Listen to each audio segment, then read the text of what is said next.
Our next speaker is Master Chief C.J. Mitchell, who's the 15th Force Master Chief of the United States Navy Reserve, and he assumed his duties in October 2013. His tours include the USS Farragut and Commander, Navy Reserve Forces Command. During his tenure on the Farragut, he completed a successful deployment to 5th Fleet in support of the USS Eisenhower Strike Group and counter-piracy operations as the flagship for CTF-151. Master Chief Mitchell was born and raised in Cincinnati, Ohio, and is a boot camp honor graduate. Beginning in 1991, he reported to Helicopter Anti-Submarine Squadron 75 and completed 2 deployments on board the USS America and USS George Washington. In October 1995, Master Chief Mitchell reported to the USS Sides and achieved his Enlisted Surface Warfare Specialist qualification. He was selected to Chief Petty Officer in 1999, and from 2004 to 2009, he was assigned as the Coordinator for Navy Personnel and Pay Support Policy at Navy Personnel Command. During this tour, he was selected as the 2005 recipient of the Navy Personnel Command Senior Enlisted Leader of the Year Award. Please join me in welcoming Master Chief Mitchell. Thank you so much. Thank you very much for that kind intro, and if you would, please indulge me for just a moment for a moment of silence, for prayer or reflection or positive thoughts for the crew and families and Navy family of the USS Fitzgerald that had a tragedy over the weekend, loss of 7 Navy souls. So just for a moment, please. Thank you.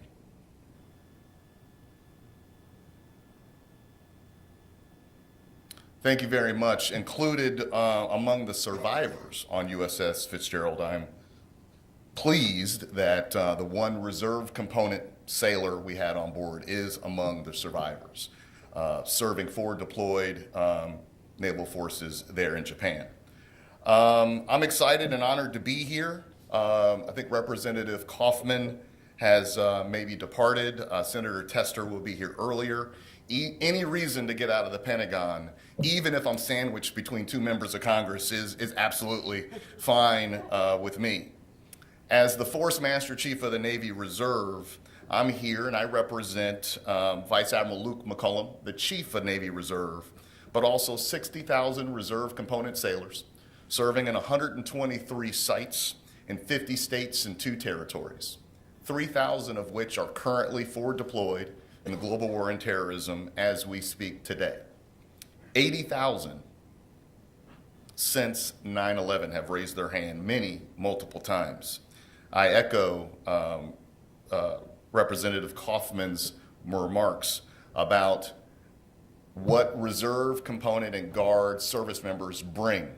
They're not just a bargain, but what they have proven, and I mean proven, since 9/11, is that reserve and guard service members come when they're called, they take the fight to the enemy, and they win. So absolutely, their value to our country's national defense strategy. Readiness in the Navy Reserve is our fundamental core competency. And I'm proud to say that we are as ready as ever in the Navy Reserve, but it's not by accident. It's with conscious and coordinated efforts across the readiness chain. And you're going to hear lots of words today, and what I'm sure that what I'll say to you today, and I hope, and I'm going to talk for just a little while, and hopefully we'll have some questions and answer, and maybe a bit of a conversation, so I'm not going to talk that long, I promise. But what I think will be echoed is that reserve and guard service members face unique mental health challenges. If you pull out, everybody should have in front of them one of these white bags. If you want to pull out that yellow card, and this just tells you how great the National Guard Association of the U.S. is and ROA is, because this was a lot of what I was going to talk about.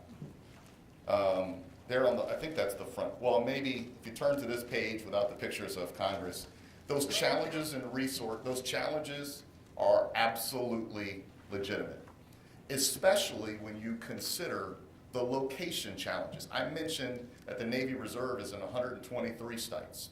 National Guard has more. Army Reserve has more. Marine Corps Reserve has even more than that. There are not many military bases in Montana. You'll hear from Senator Tester later. I have 2 Navy Reserve facilities in Montana. So how do they connect to resources to help them with their health and their mental health? The asks of Congress are absolutely legitimate. And when we start talking about mental health specifically, if you flip it over and you see those risk factors, these are risk factors that go beyond what our active component service members have to endure. They live and work with societal pressures, as well as the possibility, and for the past 15, 16 years, the likelihood that they could be mobilized away from their families, their jobs, and their communities. This introduces, as a congressman was talking about, additional job, family, and community stress. I'm here to talk to you about, at the unit level, what we teach our unit leaders. And for us, mental health has become a focus. Programs have included a cooperative working relationship with the active component and what we call fleet and family service centers, where there are counselors in residence to help. We use Military OneSource.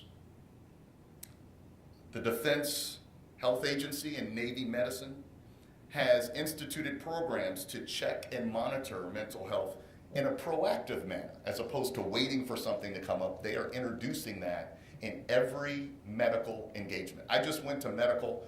I'm an old man now. I see these young folks. This is your future. I'm bad back guy now. Literally, my doctor told me that his exact diagnosis is, Master Chief, you are now bad back guy. But before we even started that discussion, whenever you go see the doctor, what do? They take your blood pressure. Mine's high, old guy. But they took my temperature, and they also asked me 3 or 4 questions about my mental health. It's a proactive approach at going at it. I'm also very proud of the yellow ribbon efforts, and it's not on this card, but in terms of mental health of service members and families, and again, I'm wearing a uniform today. I can't ask Congress for anything, but to fully fund Yellow Ribbon continues that continuity of care for the service member and their family from time of notification of mobilization and deployment all the way to return. And this Saturday, I'll be in Houston, Texas for what we call a Returning Warrior Workshop, where I will speak and interact with service members that have deployed and their family members as we take time out, dedicated time, to work on the return and reunion and the emotional and psychological, financial and job societal stresses that go with it for the benefit of those family members. Critically important. And you think now, hey, Navy Reserve, you only got about 3,000 people mobilized at the height of the war during the surge in Iraq. You had 10,000. It's even more critical now, as a congressman talked about, the challenges of being an individual augmentee. The challenges for mental health are absolutely real. But I am most excited about the Navy Reserve's Psychological Health and Outreach Program. We got to give it an acronym. We call it PHOP. P-H-O-P. We have regional coordinators all over the country, and it's their job to coordinate local resources. Remember, we talked about fleet concentration areas. Military bases are not as dispersed as Guard and Reserve activities. So these PHOP regional coordinators coordinate with mental health professionals, psychological health professionals around the country. So when I visited Billings, Montana, there's no base in Billings, Montana. They coordinate with local resources so that unit commanders and unit leaders have resources that they can direct their service members to for help. beyond their drill weekend, beyond their mobilization, for a continuity of mental health care. What effect has this had? This program's been around for about 3 or 4 years. We take it out of hide. What has it reduced? It has reduced suicide attempts and deaths. We're not ready to claim victory there. Don't get me wrong. One suicide death, one suicide attempt is too many, but it's certainly had a positive impact. It's increased suicide awareness, where we've had more incidents of people crying out for help, people asking for help. That's actually a good thing, because they have confidence in the Navy organization, in the Navy Reserve organization, that help can be brought to bear, that treatment can be leveraged in their direction. And it's increased our overall resilience. Sailors now, reserve component sailors, are not just smarter about themselves, but they've become resilient shipmates or teammates, battle buddies, looking out for each other with knowledge and confidence that there are resources even in austere locations. And I don't know where anybody's from. I'm from Cincinnati, Ohio, and I have a Navy Reserve activity there. But I don't have a Navy base there. Springfield, Missouri. Baton Rouge, Louisiana. Well, there's a base nearby, kind of Barksdale's, kind of nearby. But I can go on and on about these areas where there's not military facilities, but our sailors have surrounded each other, working with these PHOP coordinators to have resources. The thing about Reserve and Guard component service members is it's advanced citizenship. Less than 1% of this country wears the cloth of this country in defense of this country. But it's that advanced citizenship that brings an extra sense of community, collaboration, and teamwork, both here in the United States and, of course, overseas. This has a direct correlation and connection to readiness. CNO has asked sailors, the Chief of Navy Operations, my boss's boss, so what interests him fascinates me. He's asked sailors to be tougher. And maybe that sounds cold. But tougher doesn't mean that you can't take a hit. Tougher means asking for help. Tougher means being proactive with life and job, family, and military stress. Tougher means do what you can and seek the help and the resources needed to get over the hump.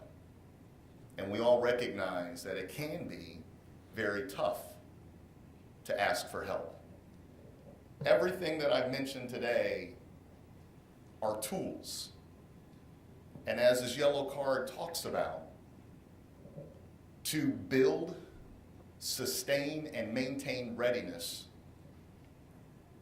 our chains of command, our commander, need tools. They need resources. They need help to facilitate and maintain those relationships so that when our sailors reach the eventuality of stress, the eventuality of a test, a challenge to their professional and personal resilience, that they have those resources at hand. That's why this conversation is so important. Now, one of the things that wasn't read in my bio, and it's not a confession, is I'm a doctor. And one of my favorite things to say is, not that kind of doctor. I have a PhD in organizational leadership. And one of the foundations of building an organization and leading people and leading an organization is giving people the tools that they need to do their job. It increases morale, it increases retention, and it increases efficiency and effectiveness of the organization. So with that as a preamble, with that as my prepared remarks, I stand by to answer any questions and enter into a discussion about this topic and how unit leaders in the Navy Reserve build resilience and utilize their current set of tools to address mental health concerns in pursuit of readiness. Your questions, please. If you don't have questions, I'm going to have to go back to the Pentagon. So please, lots of questions or comments. Yes, sir. Sir, if you could address from a command perspective, what you think, or what toolbox that you have right now to combat the stigma of mental health treatment in the reserve deployment? I think that's a great question. There is, or I shouldn't say there is, there has been a bit of a stigma regarding raising your hand or asking for help, or taking a knee saying, hey, my resilience is taking a hit. I have a challenge here of dealing with some personal or professional stress. What we've done to address that is increase that awareness.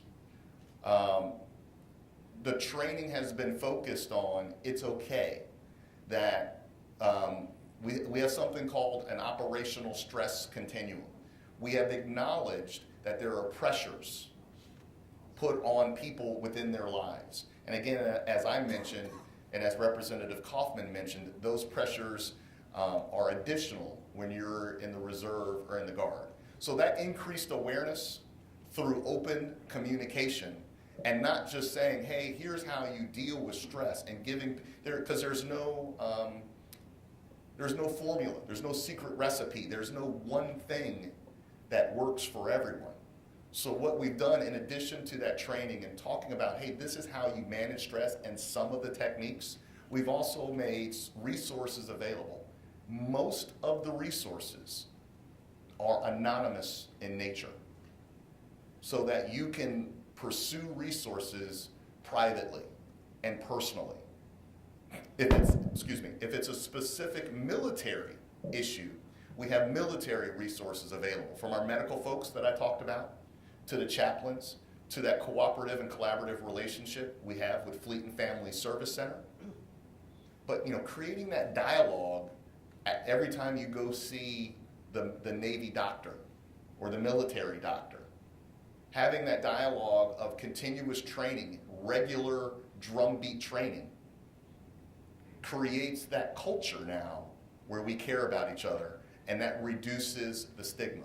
There is now specific direction that asking for help and pursuing help, or even taking medication as assistance, does not preclude you from keeping your security clearance or getting a security clearance. I think it really boils down to, as leaders look their service members in the eye and can say, I care about you and I have the tools to help you, which has created a culture of there's less of a stigma to have these issues. Thank you very much for that question. Yes, ma'am? I'm glad you brought up stigma. I think we've identified a loophole in the system. And so ROA, NGAUS, and EANGUS did a survey on TRICARE when they were looking at making changes to TRICARE. And an individual had identified to us that they were having mental health issues, but they had not let anybody know because they wanted to avoid the stigma at the unit level. So we were trying to figure out how that could happen. And we realized within the medical system, your records and what you're occurring is covered by HIPAA. That's correct. But what happens is, when you go in, that can cause a duty status change, and that physical profile goes over to the orderly room or the command center, and that is how the people who are not engaged in the medical community find out that something's going on. So we cannot figure out how to get rid of that loophole that allows, in essence, a leak from a medical record to the personnel record. So we wanted to bring it up. I appreciate that came up. And if you go back and you think of anything to help us, kind of eliminate that problem, we would appreciate it. And I certainly will. I'm not aware of that specific loophole. I know there are times, specifically when leaders need to know regarding a military condition. For example, if you're deployed overseas and you become pregnant, they need to let the leaders know so they can take appropriate actions. So I imagine that there are times. But I'll tell you, in the Navy Reserve, if you ask for help, even if it is your treatment is disqualifying for some particular duty or duty assignment, and we have to take you kind of off the line for a while, we have made the strategic decision to celebrate that. Not just recognize it, not just get the person help, but celebrate, hey, this person came forward. And that's the right thing to do, not just for them personally and professionally, but it's the right thing to do for mission readiness, because they recognize, they're invested. They recognize that, hey, I can't contribute 100%. So we choose to celebrate that. It reduces the stigma and increases commitment to readiness overall. But that loophole certainly is something we need to address to make sure that these folks that do raise their hand are treated fairly and treated in a professional manner, so that they can get past what they're going through and then continue on in service. Thank you for making me aware of that. Yes, sir. So, the reserve components are quite dispersed, as you already mentioned, and with this downsizing or the lessening of OT's activities, there's less chances to bring families together to attend training. Have y'all figured out how we can continue to train families on how to identify service members who are having problems, especially since we're so dispersed? Yeah, what we have done, that's a challenge for the Reserve and Guard that is never going to go away. I think about those folks in Montana, I think about the folks in Colorado, where they may travel quite a distance to get to their reserve drill site or the reserve participation site. And they oftentimes have to leave their families behind. In Minnesota, where I only have one reserve activity in Minnesota. So what we have done is we have asked folks to, I call it claim victory where you can, work on the edges. So we take advantage of opportunities like the command's holiday party, the command summer picnic. We take advantage of those opportunities to talk to family members, to have the chaplains there, to have the counselors there so they can talk about those issues. And again, it is normally in a relaxed, less than formal, not a training environment. So does it penetrate? I think it does, because the pressure is reduced. And again, I'm going to go back to something I'm a big fan of and I'm a huge advocate and proponent of, is the yellow ribbon programs, which are funded to bring family members to the deployment readiness training, to the returning workshop, the returning warrior workshop, which is what we call it in the Navy, which is post-deployment training and resources being made available. It is, anyone here been to a post-deployment returning warrior workshop kind of event? It is eye-watering to see the amount of resources that are local and national that line the lobby, that make themselves available to those family members to give them the resources and the training that they need, that they can use for a lifetime. So we leverage those other opportunities, but we take advantage of the Yellow Ribbon program to get to the families as best we can. Thank you very much for that question. Yes, sir. Yeah, this is something I was maybe thinking of addressing as well today, but I thought maybe kind of introduce the topic of how do we really measure effectiveness with this topic? I mean, this is something that I think for anyone who works on a kind of strategic level within behavioral health and suicide prevention, we struggle with it because we know we're doing good things. We know everything you said, obviously, is there's a lot happening that we can be proud of. But when it comes to the effectiveness of our programs, the effectiveness of our efforts, there's a lot of attention that gets paid to the number of suicides, say, in a year, and those numbers don't necessarily always go in the direction we'd like to see. So what are some other ways that the Navy, that you've looked at to really start to capture, are we doing the right thing? What are the things we should do more of? Are there other areas that we can get into based on kind of objective measures? Because I understand exactly what you're saying. It's completely subjective. It's hard to measure. And you're looking at a guy who did a quantitative dissertation. 68% of all statistics are made up on the spot. Okay? You go ahead and laugh at that one. So it's hard to quantify if we're being successful. It's hard to quantify whether our training is penetrating. And another challenge in general for an organization as large as the military, as large as the National Guard and Reserve, if you could pick any Guard unit, any Reserve unit, the population of that unit goes from age 18 to 60. So the training I give, when I talk to the 18-year-olds, when I talk to the 25-year-olds, they want training on their mobile device. Give me an app that I can go to. Give me an app that when I feel like I have stress, I can go there and go, what do I do in this situation? Give me an app that'll measure my stress. I put my phone over my head and it'll tell, that's the kind of thing that the millennials want. I talk to the 50-year-olds, the experienced, more mature group, not older. They want training. They want something they can read. They want something they can put their hands on. They want a poster on the wall that points them in the right direction. Instead of playing whack-a-mole and saying, hey, when we have a spike in suicide, we'll put more training in that bin. Or when we have a spike in DUI, which can be an indicator of increased stress because we're seeing an irresponsible use of alcohol, or even domestic violence. All of these things, instead of playing whack-a-mole on it, I advocate for continuous dialogue, continuous training.